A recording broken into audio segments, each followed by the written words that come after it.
Good morning, everybody, and you're all very welcome to IrisCon 2022, the Irish Conference on Cybercrime. Thank you all so much for coming. I can see just even by the seating arrangements, we're expecting the biggest numbers we've ever had at the conference. That's fantastic. Great to see such support. I'm your host for today. My name's Gordon Smith. I've been covering cybersecurity as a journalist and on podcasts and blogs for the better part of 20 years. I get the honour of introducing our absolutely amazing lineup of speakers to you today.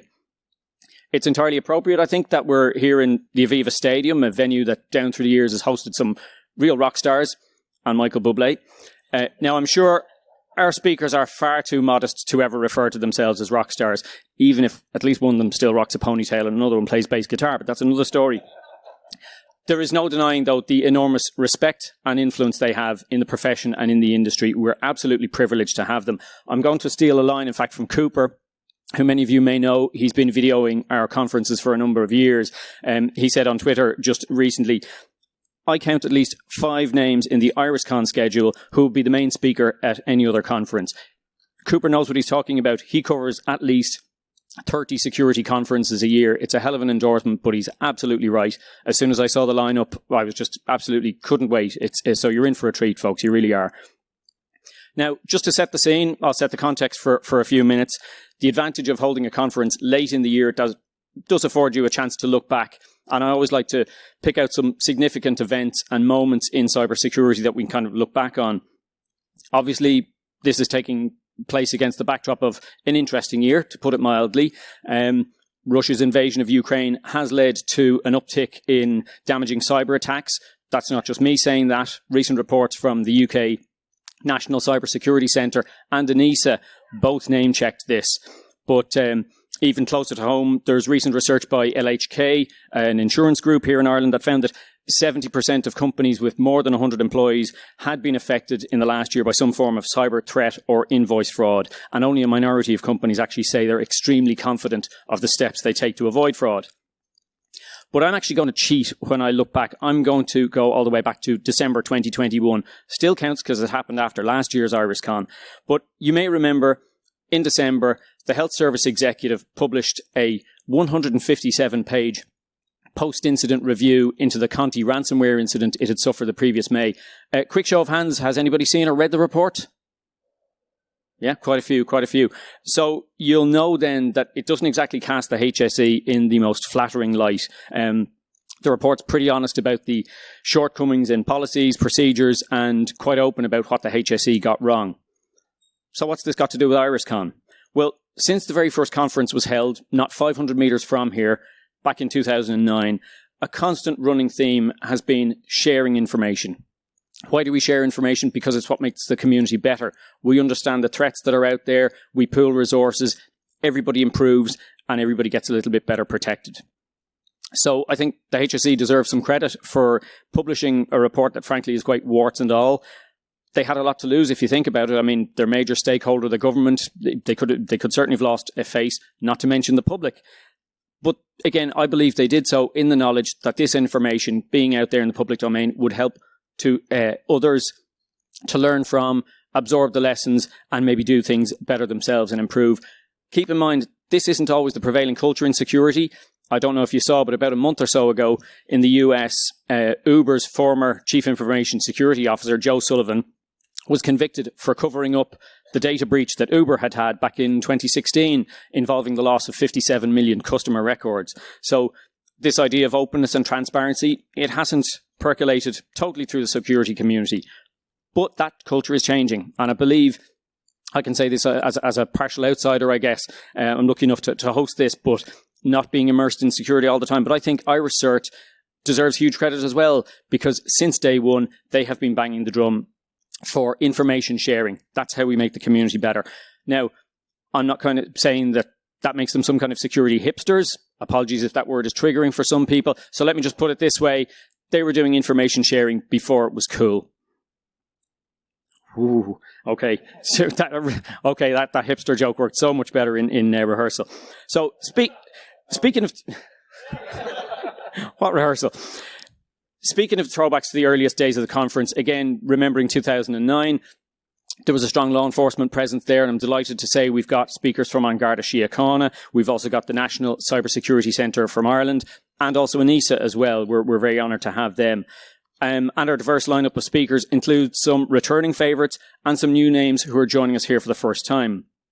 I'll introduce each of them in turn as they come to the stage, but just to give you a little bit of a taster of what to expect, we're going to be covering things like security in the Internet of Things, ethical social engineering, the evolution of online crime, cloud security, ransomware, of course, security awareness for SMEs, and so much more. Now, as well as the fantastic presentations happening right here, we've also got a challenge event in parallel to the main conference. That's the Capture the Flag event, or as I like to call it, I'm a security professional, get me into here. So you'll see, if you get a chance during the breaks, go and check out the event. That shows how it can be done, how easy it can be for experienced professionals or to break into systems, to access vulnerable systems. Well worth a look, and we'll be announcing the winner of that towards the end of today's event. So just some housekeeping rules very quickly. Please turn your phones to silent out of respect for the speakers. You can, of course, follow the conference and comment using the hashtag IrisCon. That's IRISSCON. If you're doing that on Twitter, better make it quick before Elon blows it up.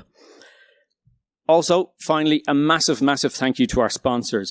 It's their support that helps to make this event possible. It provides vital funding for Irish CERT throughout the year, and it makes the tickets insanely good value. I did mention earlier the calibre of speakers that we've got. And I mean, €50 a ticket. Come on, guys. I mean, the way inflation is going, that'll barely get you a coffee and a sandwich in Dublin 4. So, on behalf of the organisers, please do show your support to the sponsors throughout the breaks in the conference all during the day. I'm going to name them in alphabetical order. We've got BH Consulting, ComSec, CrowdStrike, CyberArk.ie, Delinea, ESET, FTI Consulting, ISACA, and Palo Alto Networks, and we also have supporters in Technology Ireland, ICT SkillNet, and Cyber Ireland.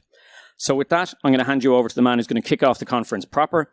He's a man who wears many hats, all of them white, founder of IrisCert, former special advisor to Europol, blogger and author, and he's also CEO of his own security and data protection firm. Would you please welcome Brian Honan?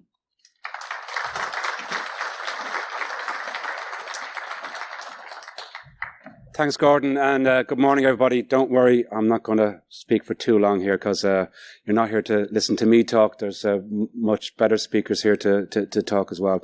I just want to echo what Gordon has said, is that since last year, it's been an interesting year, to say the least. I've been in cybersecurity, and the threat landscape out there has changed significantly. We as professionals face a lot of challenges, and that's why events like this are so important, is that we not only get to hear and learn from experienced professionals talking about cybersecurity, but we also get to learn from each other during the breaks and the afters as well, that we have a chance to mingle and share experiences.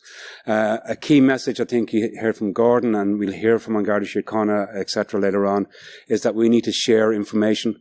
That's the more we share, the stronger we're going to get. And we're going to be able to face the challenges of cyber criminals and nation states that are out there. Gordon mentioned the Russian invasion of Ukraine causing change of the threat landscape. We're also seeing significant financial troubles ahead. You know, Facebook announced yesterday the massive layoffs.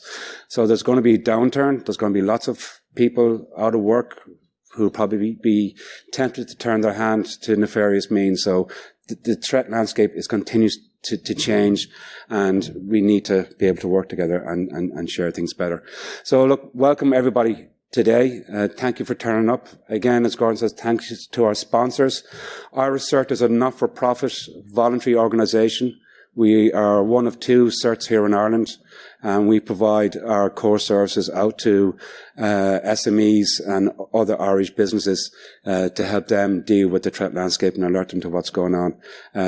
Like any business, we have bills to pay. So without your support as attendees and without the support of our sponsors, we would have to shut the doors and take it down. So today is a big day for us. It's our main source of revenue to keep us going. So thank you for being here, and thank you for supporting us. But please do support the sponsors as well, and look forward. So we had a great weekend here in Lansdowne Road. The Aviva.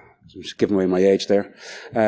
On Saturday, when Ireland bet the World Champions in South Africa, I think hopefully today will equal or better that day for us here as well from a cybersecurity point of view. So thank you very much, and I'll hand back to Gordon again.